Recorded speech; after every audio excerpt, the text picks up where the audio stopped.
అలాగే లోకమంతా నీకు చెత్త పేరు ఉండొచ్చు, కానీ నీ ఇంట్లో కనీసం మంచి పేరు ఉండాలి. ఒకసారి వాళ్ళ తల్లిదండ్రుల గురించి పిల్లలు చెప్తున్నారు, తండ్రి అని కూడా అంటారు మా బాబు అండి. తండ్రి గురించి ఏం మాట్లాడతారు పిల్లలు బయటికి వెళ్ళి, అరే మా బాబు నా మైండ్ నేస్తానంటాడు, అడిగి సిగరెట్ వెలిగిస్తాడు ఇక్కడ దుష్మన్. ఏ బాబు అంట మా నాన్నగారు కూడా కాదు, ఏంటంట మా బాబు. ఈడు కూడా ఏమంటాడు, సరే మీ బాబు రోడ్డు మీద తింటాడు అంటాడు. ఇప్పుడు కొడుకు బాబు అంటాడు, బాబు అంట. ఏం మాట్లాడు తల్లిదండ్రుల గురించి మాట్లాడేప్పుడు, ఏం మాట్లాడు తల్లిదండ్రుల గురించి, మా నాన్నగారు.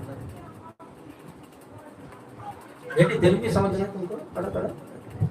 మేరా పిత, పిత కాదు మేరా పితాజీ, అంతేనండి. మేరా మాజీ, మాజీ కూడా అమ్ముకుంటారు.